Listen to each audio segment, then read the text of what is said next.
So great you could be with us. I am joined by Greg Engert, beer director for the Neighborhood Restaurant Group, a food and wine sommelier of the year. The group includes Church Key. Downstairs is Birch and Barley. Church Key is where we are. Evening Star Cafe over in the Del Rey neighborhood. Next door to that is Planet Wine, a bottle shop. Greg, it is always good to see you. You too, bud.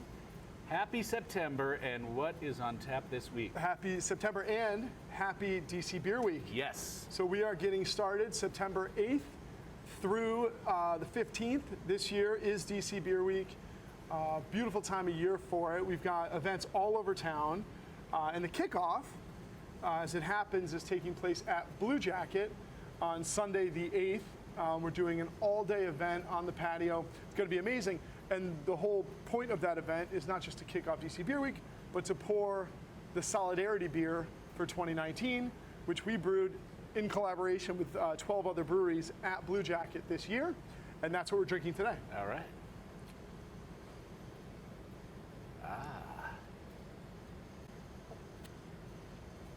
So at Blue Jacket, we are known for brewing every style imaginable, of course. Yes. We built that brewery to explore flavor across every flavor spectrum.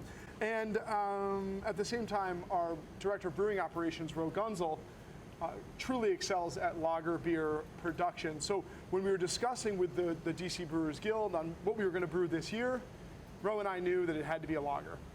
And so we set out to make a classic German Kellerbier. And then, with 10 other DC brewers, and then we had our friends from Port City in Alexandria, Denizens up in Silver Spring. They came down. We brewed this lager about a month ago. It's been patiently lagering ever since. I haven't been patient. And it just turned out phenomenal. It seems like a good choice transitioning from sort of summer into early fall. Beautiful choice, exactly. Yep. Because as you taste with it, it's like crisp.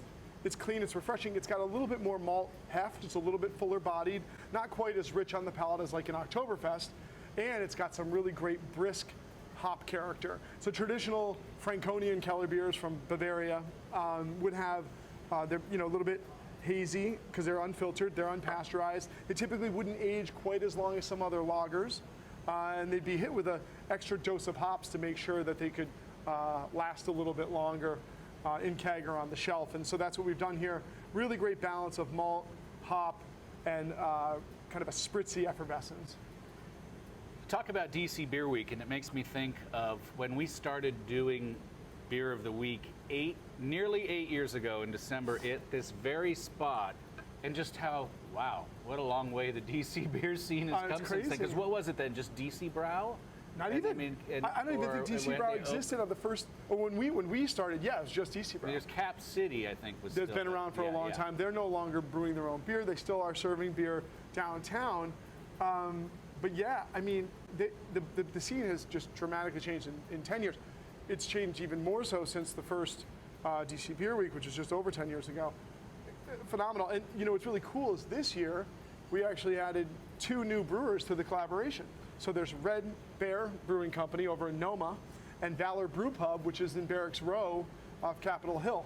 So these are, even now in 2019, the scene is still growing.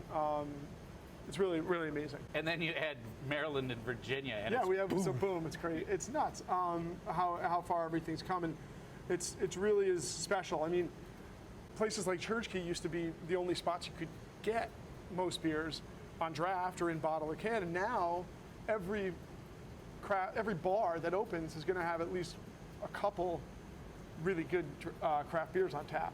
So amazing. A lot of events for DC Beer Week. I will put the website down here for a moment while we talk about what would you pair this with.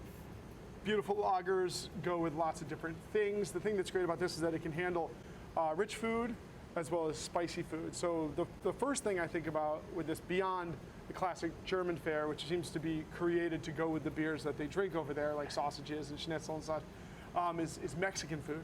I love amber lagers like Vienna lagers. I mean, darker lagers like Negro Modelo, obviously, with Mexican food. This one works just as well. So think about this with like classic carnitas tacos, quesadillas, flautas, even like chili rellenos, some fioles, things that are frijoles, I should say, even some of the veg stuff. It's also just going to be great with like steak kebabs and grilled veggies as well.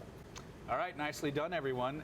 Greg, thank you as always. Thank you. Everyone, please always do drink responsibly, and be sure to bring your thirst next time for another Beer of the Week.